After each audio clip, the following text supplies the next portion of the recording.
Hey guys, welcome to the EQ tutorial. By the end of this video, you should have a strong foundation on what EQ is, how to use it properly, and why it's an essential tool in your projects. For the purposes of this video, I'm going to be using my favorite equalizer plugin, and that is the Fruity Parametric EQ2.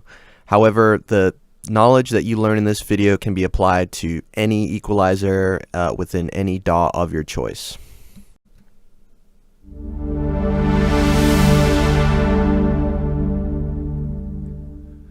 Every single sound that you hear is made up of frequencies, and a frequency is a cycle per second.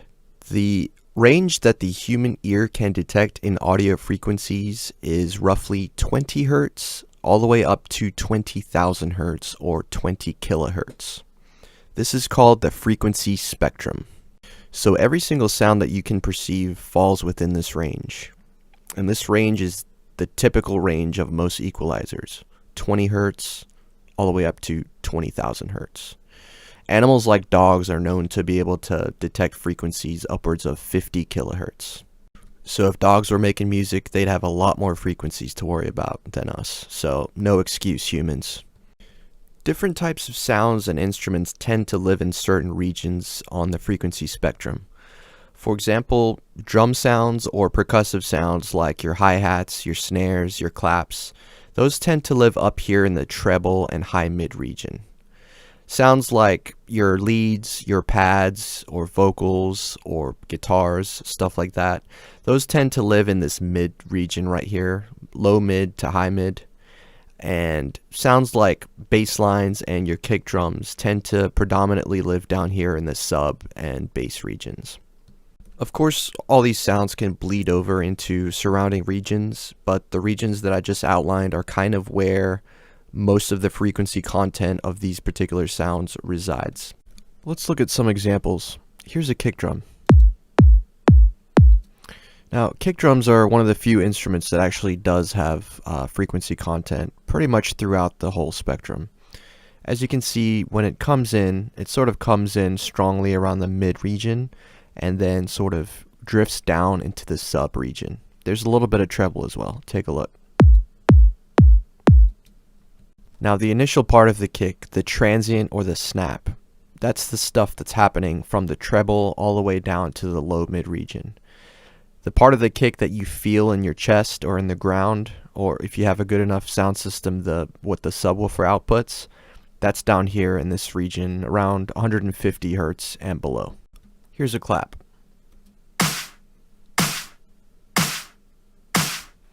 Now as you can see, there's a lot more stuff going on in this upper mid to treble region. There's also a little bit happening down here in about the 160 Hz region, and this is kind of giving it a little bit of low end as well. Here's a hi-hat. As you can see, it's much more predominantly high, mid to treble, and it sort of just fades out as it gets lower than that. There's really not much going on below the low mid region, and even the mid to low mid, there's just not too much happening there as well.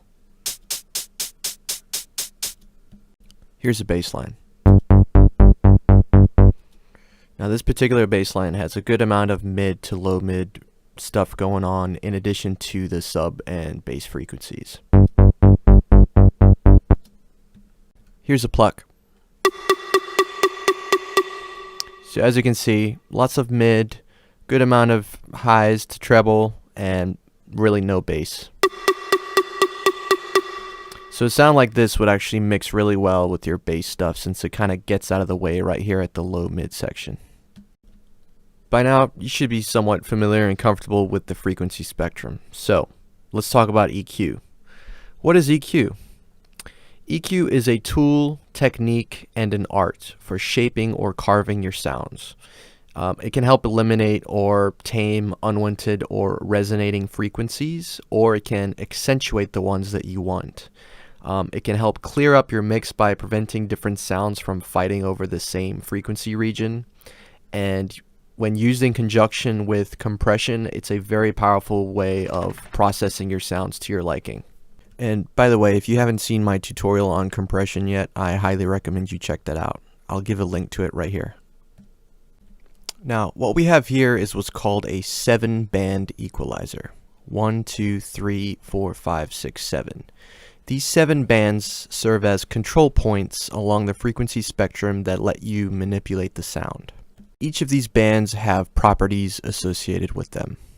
These properties are frequency, or where along the frequency spectrum you want the sound to be affected, amount, so this is set in decibels. If you look in the top left, as I move this up, you see the decibel count. So a positive number means you're boosting or accentuating the decibels, and a negative number means you're cutting or eliminating certain frequencies at this point. The next property is shape or type. So by default, with this equalizer, bands 2 through 6 are set as peaking type. So that just means that they look like this sort of bell curve type shape. Bands 1 and 7 are set to shelves. So band 1 is a low shelf. So as you can see, it looks a little different from band 4. Band 4 kind of sweeps down on both sides as I bring it down, whereas band 1 sweeps down on one side and then stays down for the entire rest of the spectrum. That's called a shelf.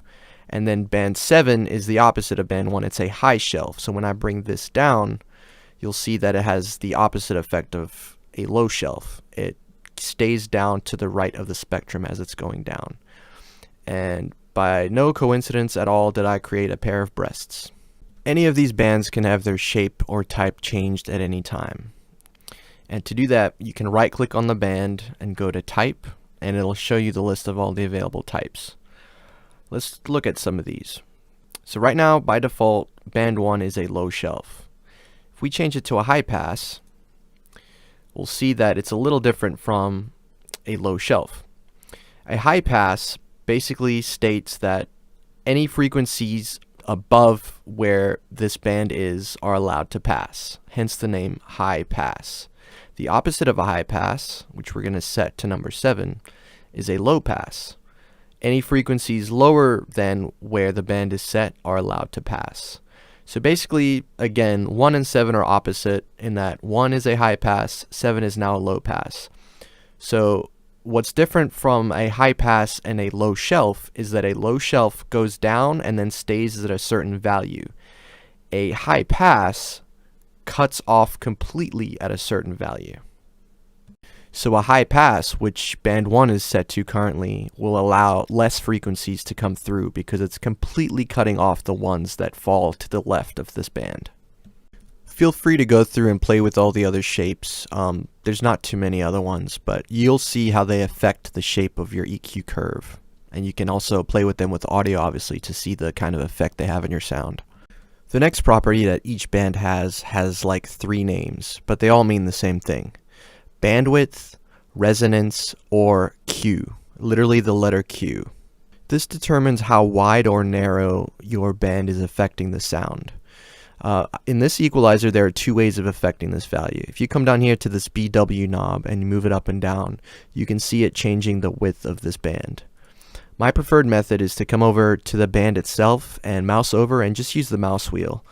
So something like this is a much narrower band and will affect only a certain limited number of frequencies versus something like this, which is a much wider band. This will affect a lot more surrounding frequencies at a exponentially less rate as it moves further away from this band. Another parameter that this equalizer gives you per band is how steep you want each slope to be. So for example, with band number 7, I'm going to come down and go to order, and you'll see that it's on 2 by default. 2 is the gentlest slope that you can have in this equalizer. So if I change it to something like steep 8, you'll see that it creates a very steep slope, and basically any treble that comes to this point is really not going to pass this equalizer band. So this band is going to sharply cut anything right at the 5000 Hertz range. If I change it to something like gentle 4, you'll see that it's a much gentler slope, closer to 2 but not quite as gentle. And this is just one of the many ways you can sort of shape each of these bands. And of course, in conjunction with that steep setting, you can play with the bandwidth as well to really hone in on a customized slope for your liking. Now, just to quickly recap, we've got shape or type, which can be set up here as well. We've got amount, and this is in decibels. Again, lower means you're cutting, higher means you're boosting. We've got frequency, so this is where along the spectrum you want the band to affect. And then you have bandwidth, aka Q or resonance, the narrowness or width of the band. And then finally, if you right click and come to order, you also have the steep option. Using these 5 parameters across up to 7 bands can really help you shape and carve sounds to your liking. Now, just remember that EQing is absolutely an art. There is no right or wrong way to EQ a sound. Everything you do in an equalizer, similar to how it's done in a compressor, is done to taste. It all depends on what you're trying to accomplish or what sound you're going for. Now, before I end this video, I'll show you just one example of a sound that I would personally EQ depending on what project it would go in. So let's take a look at this sound. So as we can see, down here around 196 Hertz, there's a resonating frequency. Now let's say that I had some sort of bass sound that took up that frequency range as well, or I just didn't like that hum that it was providing at this frequency range. So I'm going to show you how I would EQ and cut that out. So let's go ahead and play it.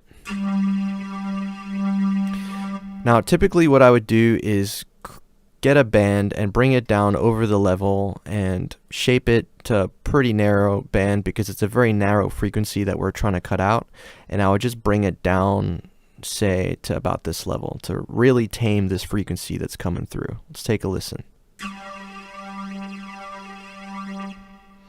Now I'm going to flip that over to the B state so we can hear the change that we make. Just like with compressors, there's an A and B compare. So I'm going to hit this button over here, and then I'm going to play the sound again, and we'll hear the unaltered state. Then I'm going to flip it back to the altered state.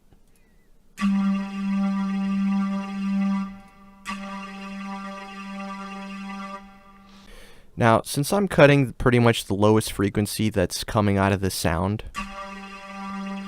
what I'd rather do in this case is just go ahead and use my first band to create a low cut. So that way I can cut out pretty much everything starting around this region here. So anything to the left of, say, 240 Hertz, I want to get rid of. So let's do that instead.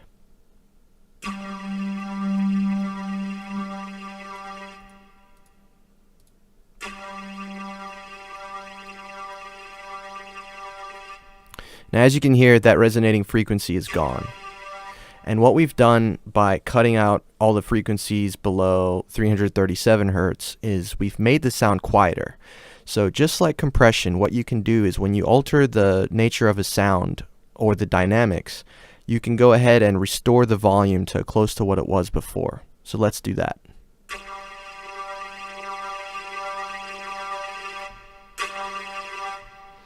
So now, just like a compressor, I can go to the B state and compare what I have done in this equalizer to the unaltered state. So let's do that.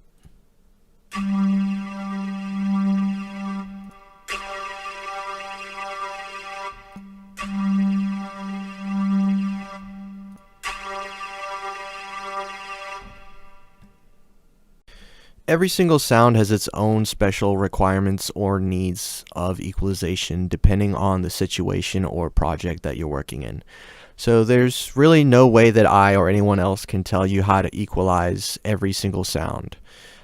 So what I recommend you do is you get comfortable with equalization, get good at using the tools that I've shown you and the techniques, and before you know it, equalizing will become second nature to you and you'll start equalizing things exactly to your liking. Combined with compression, it's a very powerful way of processing sounds and making them sound really good in the mix. and I plan to do a video or series of videos in showing you how to process certain sounds like kick drums, pads, leads, vocals, all sorts of things. So stay tuned for that. But in the meantime, if you found this video helpful, please give it a like and consider subscribing if you haven't already. There'll be much more awesome videos to come, and if you have any suggestions for tutorials you'd like to see, please let me know. Otherwise, I will catch you guys in the next video.